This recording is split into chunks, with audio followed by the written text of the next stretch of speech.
Good morning everyone. एक बार फिर से आप जुड़ चुके हैं इंडियन हिस्ट्री चैनल के साथ, जिसमें हमने पढ़ना स्टार्ट किया था शिक्षक भर्ती में सबसे ज्यादा पूछा जाने वाला एक ऐसा टॉपिक जो एग्जाम की दृष्टि से सबसे ज्यादा इंपोर्टेंट हो जाता है, जिसमें हमने बात करी थी चाइल्ड डेवलपमेंट अर्थात सीडीपी की। जिसमें हमने आपको कल के लेक्चर में हमने देखा कि कैसे कैसे बुद्धि के बारे में अनेक फिलोसफरों ने, अनेक मनोवैज्ञानिकों ने एक बच्चे की बुद्धि के बारे में तमाम तरीके से उन्हें तोड़ा होगा। सभी ने अलग अलग तरीके से बताया होगा। किसी ने बुद्धि का एक तत्व सिद्धांत बताया, किसी ने बुद्धि को द्वितत्व बताया। उसके साथ साथ हमने देखा कि किसी ने बुद्धि को बहुकारक में भी बोला है। ये सारी बातें हमने कल के लेक्चर में सीखी थी। आज हम वो बात करेंगे, इन सब बुद्धि को तोड़ते हुए हम आगे की ओर बढ़ेंगे कि शायद बुद्धि को किस प्रकार समझा जा सकता था, या वर्तमान में हम बुद्धि को किस प्रकार देखते हैं, या एग्जाम की दृष्टि से कौन कौन से इंपोर्टेंट क्वेश्चन बनते हैं। जिसमें सबसे पहले अगर हमने पढ़ा तो सबसे पहले पढ़ा बिनेट के सिद्धांत के बारे में। जब हम बात कर रहे थे बुद्धि की, तो बुद्धि में हमने किस किस पर बल दे दिया, आज बात करेंगे एक बार फिर से। सबसे पहले हमने एक तत्व सिद्धांत पढ़ा। एक तत्व सिद्धांत जो दिया था, किसने दिया था? बिनेट ने। सबसे पहले हम कल के लेक्चर में हमने क्या पढ़ा? एक तत्व सिद्धांत के बारे में चर्चा करी, जो किसने दिया था? बिनेट ने। बिनेट के बाद हमने करा द्वितत्व सिद्धांत के बारे में बात करी थी कि द्वितत्व सिद्धांत भी दिया गया। तो द्वितत्व सिद्धांत के बारे में अगर बात करें तो वो किसने दिया था? स्पीयरमैन ने। स्पीयरमैन के बारे में भी चर्चा कर ली थी। स्पीयरमैन के साथ साथ हमने कैट के बारे में भी कल के वीडियो में चर्चा कर ली थी। आज अगर बात करें, एक तत्व सिद्धांत पढ़ लिया हमने, द्वितत्व सिद्धांत पढ़ लिया। द्वितत्व सिद्धांत के साथ साथ हमने देखा कि किस प्रकार थर्स्टन ने समूह कारक सिद्धांत बताया, एक ग्रुप फैक्टर थ्योरी बताई। किसने बताई? थर्स्टन ने जो है एक ग्रुप फैक्टर थ्योरी के बारे में चर्चा करी। थर्स्टन ने कैसे बताया? थर्स्टन का जो सिद्धांत था आपका, वो था ग्रुप फैक्टर थ्योरी, यानी समूह कारक सिद्धांत। समूह कारक सिद्धांत के बारे में हमने चर्चा कर ली थी। समूह कारक सिद्धांत ये किसने दी थी? थर्स्टन ने दी होगी। इस बारे में भी हमने कल के वीडियो में चर्चा करी थी। और इसके बाद हमने देखा समूह फैक्टर के बाद देखें अगर हम, ये तो ग्रुप फैक्टर बात हो गई। इसके बाद देखा हमने मल्टी फैक्टर थ्योरी के बारे में। और मल्टी फैक्टर थ्योरी के बारे में हमने पढ़ा कि किस प्रकार थॉर्नडाइक ने चर्चा करी है इसके बारे में। थॉर्नडाइक ने बताया multi factor theory. Multi factor theory के बारे में, एमएफटी के बारे में हमने कल के लेक्चर में बात कर ली थी। देखिए, आज का लेक्चर बहुत इंपोर्टेंट होने वाला है। आज के लेक्चर में एक नई चीज पढ़ना स्टार्ट करेंगे हम, प्रतिदर्श सिद्धांत के बारे में। कि प्रतिदर्श सिद्धांत क्या होता है, ये किसने दिया? तो आपसे अगर पूछे तो आप बताएंगे प्रतिदर्श सिद्धांत जो दिया वो थॉमसन ने दिया। तो थॉमसन का प्रतिदर्श सिद्धांत पूछा जाता है बुद्धि के बल पर। क्या कारण था इसका?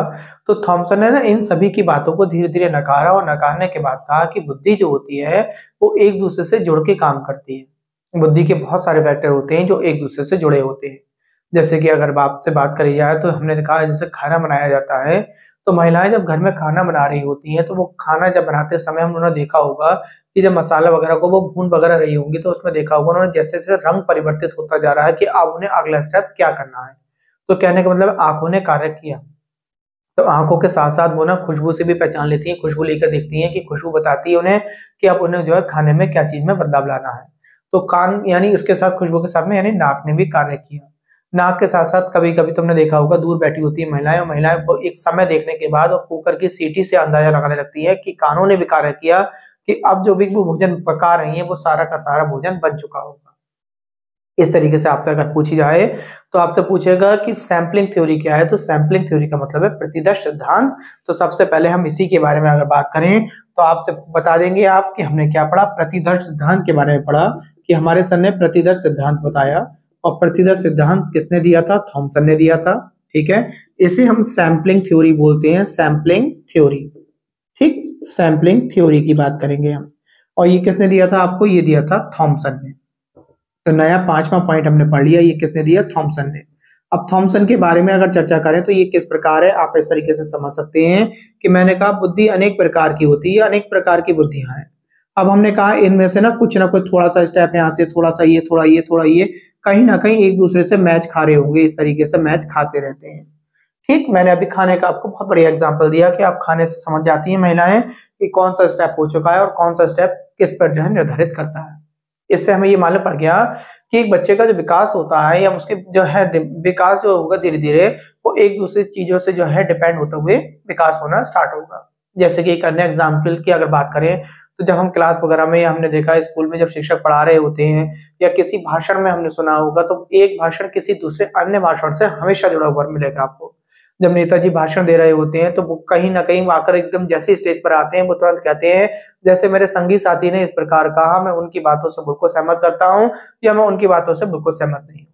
आपने देखा होगा नेता भी होते हैं, इसके साथ साथ आप जब डिबेट में भाग लेते हैं तो आपने डिबेट में भाग लेते समय आप अपने साथ वाले को सुनते हैं और सुनने के बाद सोचते हैं कि इसने कैसे बोला, कैसे इसने जो है उस डिबेट को स्टार्टिंग की होगी।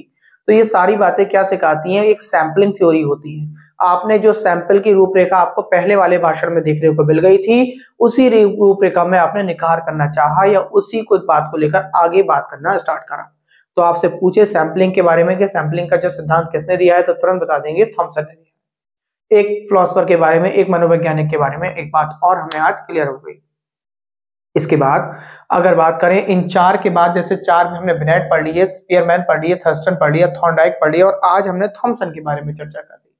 आज एक और चर्चा करेंगे हम वर्ट या बर्नन के बारे में। वर्ट, ठीक, यहाँ पे क्या था, बिनेट था। अब चर्चा कर रहे हैं नंबर 6 पॉइंट पे वर्ट या बिनेन के बारे में। ठीक है, बर्ट और बिनेन का क्या सिद्धांत है, बर्ट और बिनेन का सिद्धांत, इनका सिद्धांत क्या था, इन्होंने किस बारे में बताना स्टार्ट करा होगा कि कितनी इसकी जो है इसे बुद्धि को इन्होंने किस प्रकार तोड़ा होगा, इस बात पे चर्चा करेंगे।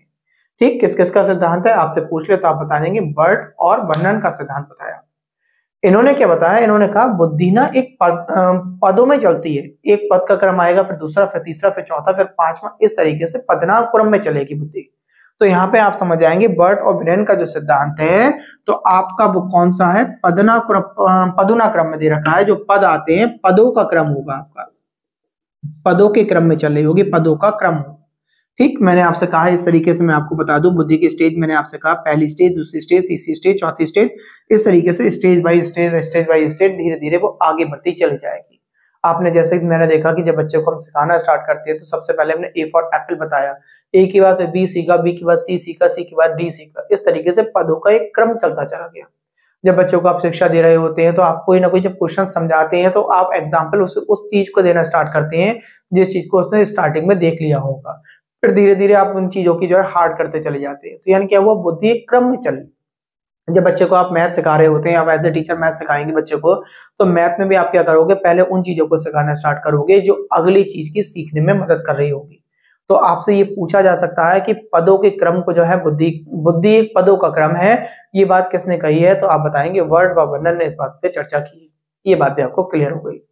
इसके बाद बहुत इंपॉर्टेंट बात चलेगी आगे के बारे में हम समझेंगे कि कैसे कैसे हमें बुद्धि को, एक गिलफोर्ड नाम के जो हमारे मनोवैज्ञानिक रहे हैं, उन्होंने बुद्धि को कितने तत्वों में तोड़ा है।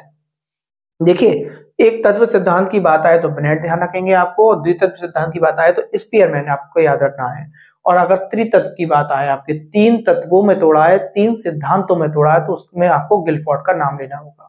तो गिलफोर्ड के अनुसार बुद्धि के कितने सिद्धांत हैं, तो आप बताएंगे गिलफोर्ड के अनुसार बुद्धि के 3 सिद्धांत हैं। अगर हम बात करें 7वां पॉइंट हम आज चर्चा करेंगे गिलफोर्ड के बारे में, थोड़ा सा इंपोर्टेंट ज्यादा हो जाता है, इसका थोड़ा सा आप डिटेल में समझना पसंद करेंगे इसे।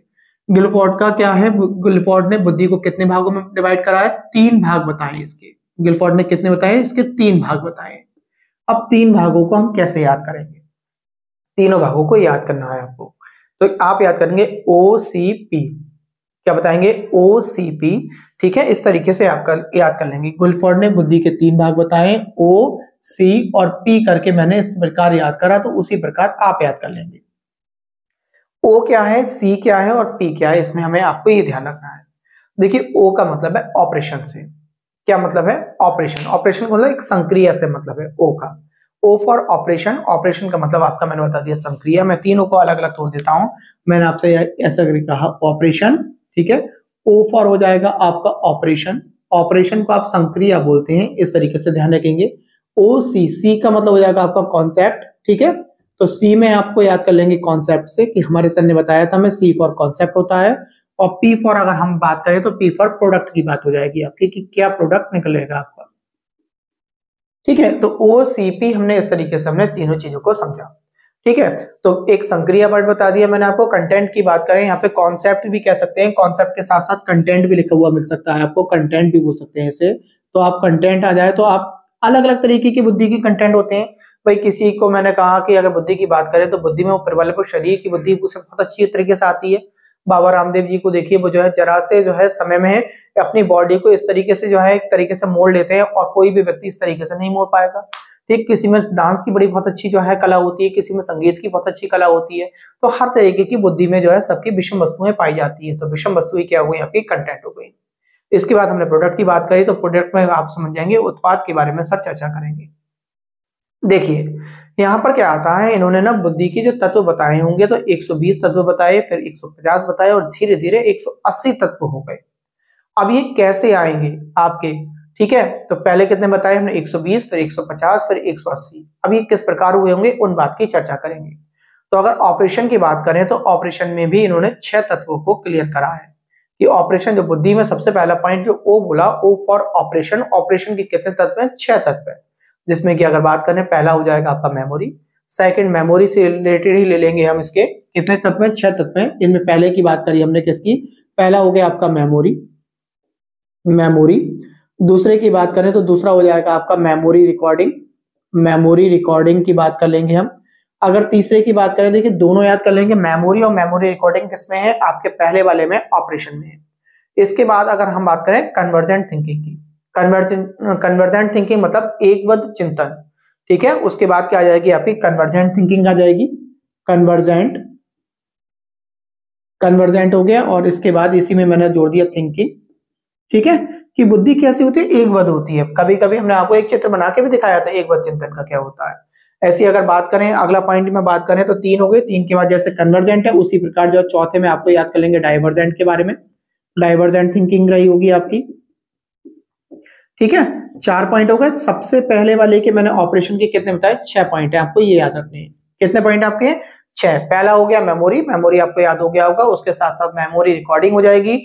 आप जो भी बात अगर सुनते हैं तो उसे याद रखते हैं, और याद करने के साथ साथ उसी यादों को किसी न किसी और चीज से जोड़ देते हैं, तो वो हो जाती है मेमोरी रिकॉर्डिंग।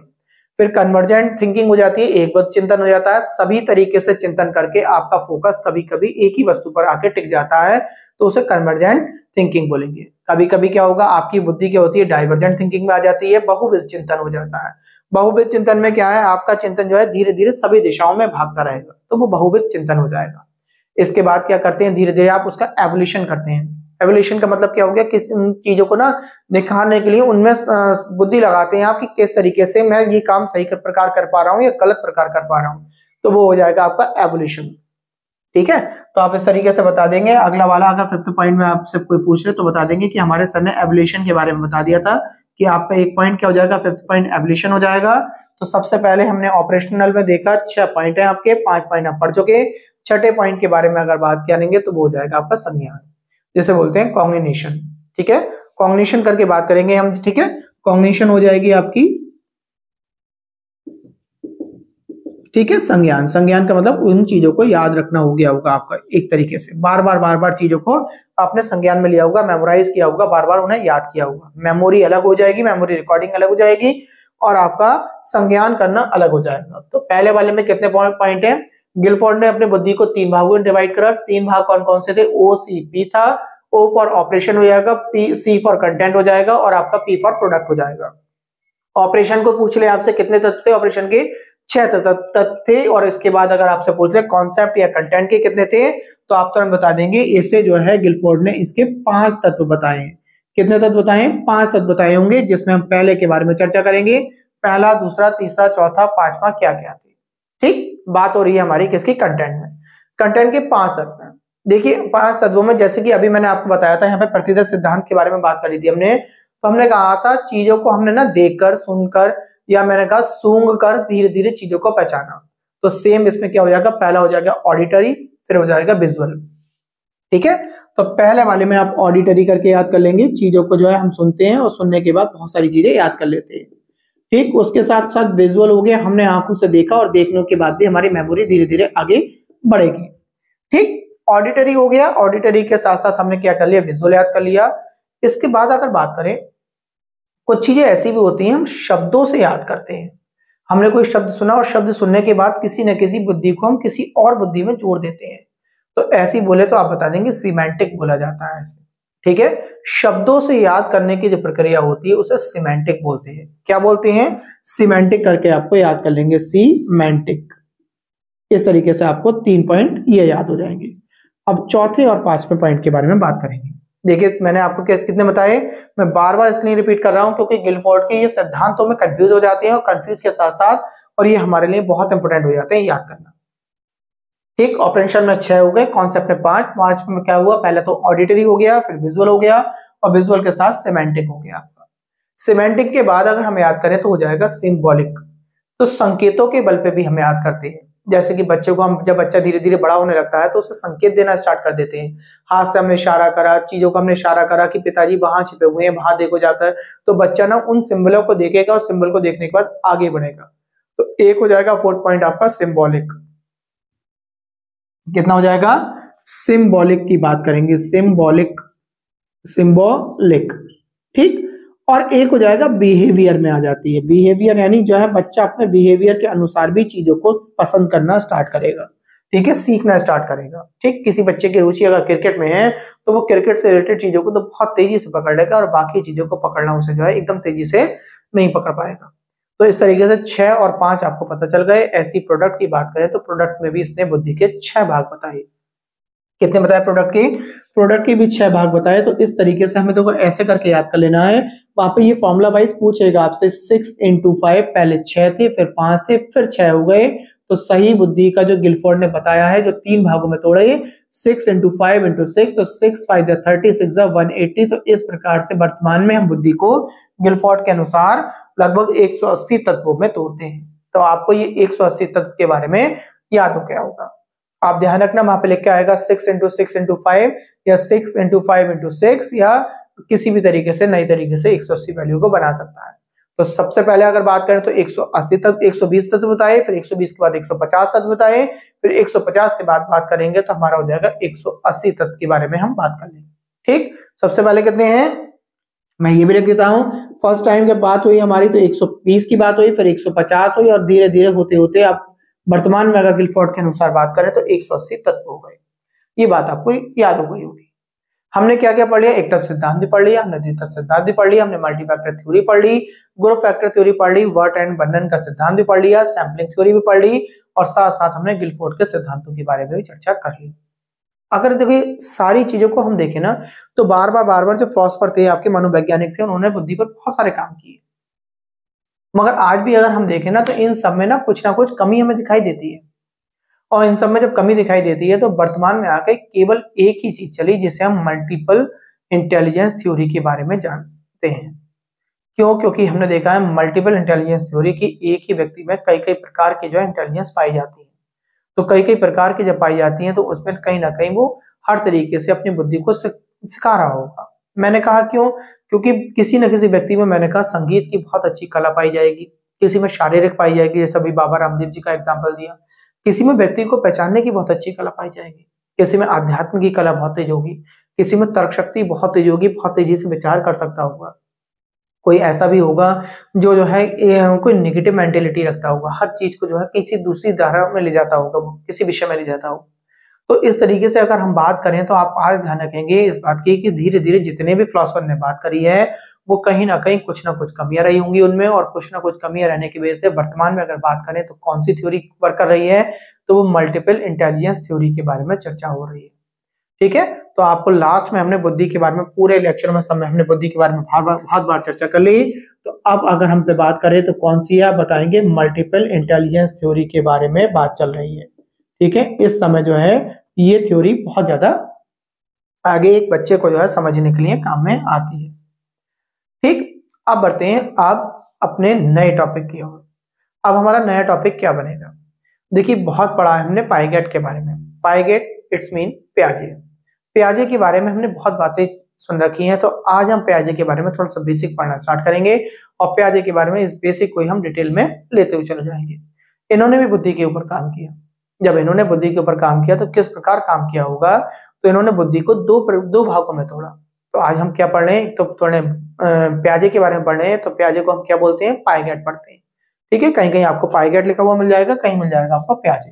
ठीक, चलिए यहाँ से स्टार्ट कर देते हैं। हमने प्याजे की बात करी, प्याजे मतलब पाइगेट की बात करी। इन्होंने क्या करा है, बुद्धि को ना, जब बुद्धि के बारे में इन्होंने चर्चा करी होगी तो दो तरीके से इन्होंने दो भागों में तोड़ी बुद्धि।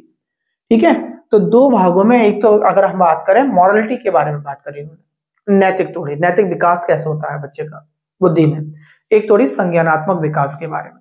क्या क्या थोड़ी, तो पहली वाली की अगर बात करें तो वो क्या थी, संज्ञानात्मक विकास था आपका, संज्ञानात्मक विकास।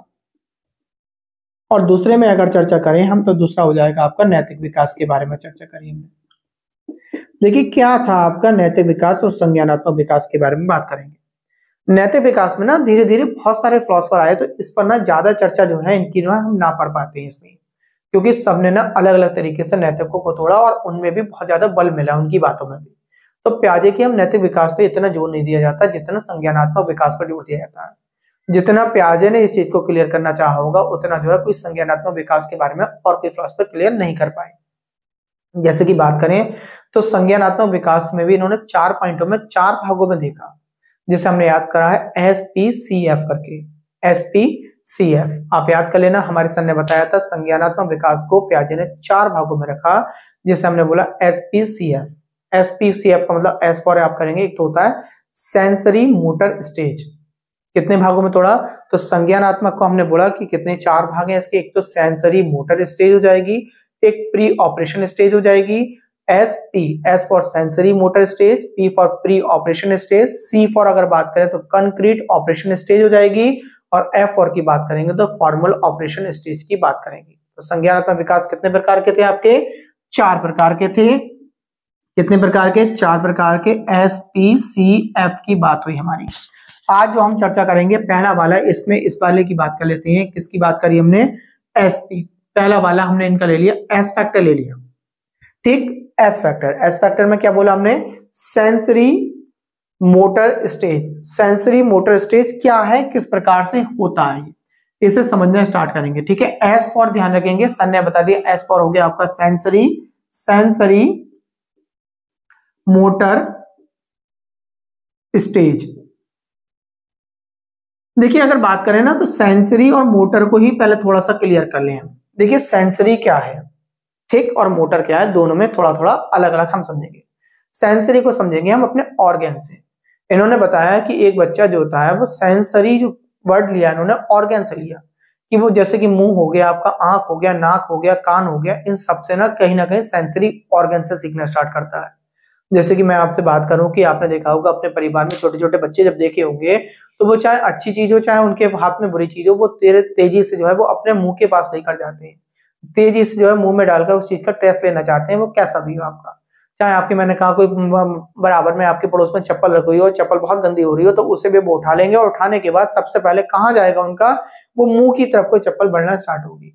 तो सबसे पहले अगर बात करें तो sensory motor stage, sensory word का मतलब हमने समझ लिया कि एक बच्चे के विकास में सेंस का बहुत बड़ा जो है रोल होता है। जैसे कि हमने कहा आंख, नाक, कान, मुंह, ये सारी चीजों का जो है सेंसरी का बहुत ज्यादा विकास में हाथ होगा इनका। इसके बाद अगर बात करें मोटर की, तो मोटर का मतलब है हाथ और पैर से। बच्चा धीरे धीरे जब बड़ा होता है ना तो अपने सेंस के साथ साथ हाथ पैरों का भी जो है बहुत तेजी से इस्तेमाल करना स्टार्ट करता है। जैसे कि मैंने बात करी आपसे, बच्चा भागना स्टार्ट करेगा, भागने के साथ साथ दौड़ना हो गया, किसी चीज को लपकना हो गया, किसी चीज को फेंकना हो गया। अभी हमने जैसे चप्पल देखा तो चप्पल का जो है, जब चप्पल का वो टेस्ट तो ले रहा था, सेंसरी तो हो गया, मगर चप्पल उसके मुंह तक जो पहुंचेगी वो कैसे पहुंची, वो किसी न किसी तरीके से उसने शरीर का इस्तेमाल किया, हाथ पैर का इस्तेमाल किया। छोटे छोटे बच्चों को देखा होगा वो जो है अपने पैरों को जो है खूब अपने मुंह तक ले जाते हैं, तो कभी कभी अपने पैर के अंगूठे को भी मुंह में दे रहे होते हैं, अपने हाथ के अंगूठे को मुंह में दे रहे होते हैं। तो वही चीज हो गई आपकी, वो सेंसरी हो गया आपका मुंह, और उसके साथ साथ मोटर हो गया आपके हाथ पैर के वगैरह में। तो आपसे ये पूछा जा सकता है, आप ध्यान रखेंगे ध्यान से, सेंसरी मोटर स्टेज क्या होती है। मोटर का मतलब हाथ और पैर से होगा। और मोटर में भी अगर बात करें तो इन्होंने 13 तरीके की स्किल्स बताई हैं, ठीक है। तो हाथ या पैर की अगर स्किल्स के बारे में आपसे पूछ ले तो इसे भागना, दौड़ना, लपकना, फेंकना, ये 4 तरीके की मैंने बताई। इसी तरीके से 13 स्किल्स की बात हुई है। और अगर ऑर्गन्स की बात कर ले तो आप जिन जिन चीज से वो समझ सकता है, आंख हो गई, नाक हो गई, कान हो गया, मुंह हो गया, इस तरीके से आप सेंसरी के बारे में बात करेंगे। तो मैं आशा करता हूँ सेंसरी मोटर स्टेज आपको क्लियर हो गई होगी, ठीक है। सेंसरी मोटर स्टेज में हम बात करें तो कितनी स्किल्स हैं, आपसे ये पूछी जाएगी, स्किल्स की संख्या पूछ ले तो आप बता देंगे कि हमारे सर ने हमें 13 स्किल्स बताई है, कि इसकी 13 स्किल्स हैं, ठीक है। 13 तरीके के। मोटर का मतलब हमने बता दिया, हाथ या पैर से हम जोड़ सकते हैं, हाथ पैर हो गए आपके मोटर। और उसके साथ सेंसरी के बारे में अगर बात करें तो हमारा हो गया आंख हो गई सेंसरी में, आंख के साथ साथ नाक हो गई, नाक के साथ साथ कान हो गया, और कान के साथ साथ हम मुंह के बारे में भी हमने बहुत देर तक चर्चा कर ली। पहला वाला मैं समझता हूँ आपको क्लियर हो गया होगा। एज फॉर क्लियर हो गया होगा, एज फॉर सर ने क्या बताना जो है उच्च समझा। इसके बाद आ जाता है आपका प्री ऑपरेशनल स्टेज। ये क्या होती है? देखिए, प्री ऑपरेशनल स्टेज के बारे में बात करें तो ये भी दो भागों में बटी होती है। इन्होंने दो भागों में तोड़ने की कोशिश करी। जैसे अगर पियाजे के अनुसार अगर बात करें, जो 2 साल तक का बच्चा होता है तो उसका जो विकास होता है वो हाथ पैर मुंह से होता है, जो मैंने अभी बता दिया आपको साइंस के अकॉर्डिंग सबसे पहले। और बच्चे जैसे धीरे धीरे 2 से 4 में जाएगा तो उसके साथ साथ वो भाषा के साथ साथ वो अनुकरण करने लगेगा, आपका फॉलो करने लगेगा, वो आपकी भाषा को समझने लगेगा। और भाषा को समझने लगेगा 2 से 4 में, और समझने के बाद उस चीज का फॉलो भी करेगा। जैसे मैंने पीछे के लेक्चर्स में कई बार बताया है, जब बच्चा 2 से 4 की उम्र में होता है तो माता पिता एकदम तेजी से कहते हैं नहीं, तो वो नहीं का मतलब तुरंत समझने लगता है कि अब मुझे ये कार्य नहीं करना है। अगर वो सीढ़ियों की तरफ को आगे को बढ़ रहा होगा तो सीढ़ियों की तरफ से बढ़ने से ना रुकना स्टार्ट हो जाएगा, तो अनुकरण करने लगेगा। तो ये सारी बातों में पियाजे ने भी जोड़ दिया है। तो पियाजे के अनुसार 0 से 2 साल की जो अवस्था होती है वो बच्चे के विकास में होती है, और बच्चे का जब विकास हो रहा होता है तो वो अपने सेंस ऑर्गन का सबसे पहले उपयोग करना स्टार्ट करेगा। जैसे ही वो 2 से 4 की अवस्था में पहुंचेगा तो वो धीरे धीरे भाषा का अनुकरण करने लगेगा, भाषा का फॉलो करने लगेगा। जो बार बार सुनता है वो उसी तरीके की चीजों को इमेजिन करने लगेगा। जैसे कि मैंने आपसे कहूं कि बच्चे के सामने बार बार बॉल ले आओ, तो बॉल जब उसके बार बार वो बॉल को देख रहा होगा, फिर उसको समय बाद आपने बॉल उसके सामने नहीं लेकर आए और आपने कह दिया कमरे में बॉल रखी है, तो वो तुरंत जो है वो क्या करेगा, उसका अनुसरण कर लेगा, फॉलो कर लेगा कि बॉल कैसी होगी, इस तरीके से होगी, और कमरे में जाकर वो तुरंत बॉल उठा लाएगा। ठीक है, आपने बच्चे से कहा कि आप जो है मान लीजिए कोई भी चीज डिश बना रहे हैं, आपने कहा चाउमीन खाओगे, तो धीरे धीरे उसके सामने कई बार चाउमीन आई होगी, वो अपने आप उन चीजों को इमेजिन करके डिमांड करने लगे आपसे चाउमीन की। ठीक है, जिन चीजों को बच्चा देखेगा और जिन चीजों के मुंह आपके मुंह से उन भाषा को सुन रहा होगा, उन भाषा को वो एकदम तेजी से सिग्नल पकड़ लेगा, सिग्नल पढ़ के वो समझेगा, समझने के बाद जो धीरे धीरे आगे बढ़ता जाएगा। तो 0 से 2 में हमने सेंस ऑर्गन की बात करी, 3 से 4 में जाके भाषा के अनुकरण की बात करी, और भाषा के अनुकरण के साथ साथ अगर हम बात करें जैसे जैसे बच्चा बड़ा होगा, जब उम्र में पहुंचेगा 4 से लेकर 7 साल में पहुंचेगा, तो वो चीजों की धीरे धीरे उसे समझ आने लगेगी। और उन चीजों की समझ में वो 3 तरीके की चीजों को जो है समझ जाएगा, जोड़ना, घटाना या मल्टीपल करना एक तरीके से। आपको देखते हैं 4 से 7 साल का जब बच्चा होता है तो लगभग सेकंड क्लास की तरफ को बढ़ने लगता है, और हम उन्हें तरह तरह के एग्जाम्पल से समझाना पसंद करते हैं। हम उनसे कहते हैं कि आप बताइए कि जो है मान लीजिए किसी के पास 2 टॉफियां थी, 3 टॉफियां और उसे दे दी तो अब कितनी हो गई? आपके पॉकेट में पहले से ही जो है मैंने कहा कि 1 टॉफी थी, 1 मैंने और दे दी, अब कितनी हो गई? तो बच्चा समझने लगेगा, समझने के साथ साथ ऐड करना सीख जाएगा। बच्चे से आप पूछते हो कि आप 10 रुपए का नोट लेकर गए और हमने जो 6 रुपीज की तो ये चीज लेके आ गए, उसके बाद हमारे पास कितने रुपए बचे, तो बच्चा तुरंत जो है उसे लेस करके जो बताना स्टार्ट कर देगा। ठीक है, और आपने इसी प्रकार कहा, आपसे कहा कि मान लीजिए कि जो है हम हर बच्चे को 2-2 पेंसिल देते हैं और हमारे पास 5 बच्चे हैं, तो टोटल कितनी पेंसिल हो गई? तो वो सोचने लगेगा, ऑर्गेन्स अपने चलाएगा 2 + 2 + 2 + 2 + 2 करके, इस तरीके से एकदम बोल देगा कि 2 बच्चों में हमने 5 मतलब 5 बच्चों में 2-2 पेंसिल के हिसाब से अगर बांटना स्टार्ट करी तो कितनी पेंसिल्स हो जाएंगी? 10 पेंसिलें दे दी जाएंगी। तो इस तरीके से वो मल्टीपल करना भी एडिंग और सब्ट्रैक्शन के साथ साथ सीख गया, है ना। मल्टीपल करना तो सीख गया, ये नहीं है कि आप बच्चा ना धीरे धीरे तर्क शक्ति बढ़ाएगा। अब जब हमारा बच्चा हमारे 7 साल से ऊपर बढ़ेगा तब जाके वो डिवाइडेशन की प्रक्रिया भी प्रोसेस सीखना स्टार्ट हो जाएगा। मैंने अभी आपसे कहा कि जो है 2-2 पेंसिल दी जाती है 5 बच्चे को, ये समझना तो बच्चे के लिए बहुत आसान था, ऐड कर लिया उसने। अगर मैं कह देता कि जो है 10 पेंसिलें हैं और जो है हमें वो 2 लोगों में बांटनी है, तो 2 लोगों में बांटते समय थोड़ा सा वो कंफ्यूज हो जाएगा। ठीक है, तो आप समझेंगे 4 से 7 में उसे समझ आना स्टार्ट हो जाएगी, मगर समझ को वो एक प्रोसेस से समझ रहा होगा, समझ को एकदम उल्टा करने नहीं समझ पाएगा। वो उल्टा करना, जैसे मैंने कहा डिवाइड करना, एकदम वो नहीं सीख पाएगा। बच्चे को इतनी समझ में आ जाएगी कि जो है बच्चे से कहा कि अरे ठंड लग रही है, चलो धूप में बैठेंगे, तो वो तुरंत धूप के बारे में समझ जाएगा और समझ जाएगा धूप में जाकर मुझे थोड़ी देर बाद क्या क्या परेशानी आ सकती है। इतनी धीरे धीरे उसे सिग्नल से समझ में आने लगेगी। धूप हो गई, ठंड हो गई, आपने बच्चे से कहा कि चलो आज मूवी देखने चल रहे हैं, और मूवी देखने चल रहे हैं, हॉल में चल रहे हैं, चलो मूवी देखने, तो बच्चा तुरंत हॉल के बारे में सोचेगा, एकदम सोचेगा, इमेजिन करने लगा, हॉल तो काफी बड़ा होता है, वहां पे चेयर होगी, पॉपकॉर्न खाने को मिलेंगे, तमाम तरीके की चीजों को ना वो समझ करना स्टार्ट कर देगा। तो हमने दूसरी वाली क्या पढ़ी? दूसरी वाली में आप ध्यान रखेंगे प्री ऑपरेशनल स्टेज के बारे में हमने चर्चा करी। दूसरी में हमने चर्चा करी, एस की चर्चा हो गई, पी की चर्चा करी हमने, उसका नाम बता दिया हमने प्री ऑपरेशनल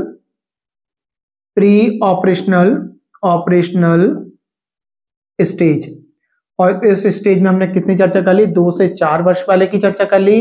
2 से 4 में चर्चा कर, पहले हमने 0 से 2 की चर्चा करी, 0 से 2 में हमने सेंस ऑर्गन की चर्चा करी, फिर 2 से 4 की चर्चा करी, और 2 से 4 के बाद हमने जो चर्चा करी वो 4 से लेकर 7 वर्ष में हमने समझ की भी चर्चा कर ली, किस तरीके से वो समझना स्टार्ट करेगा।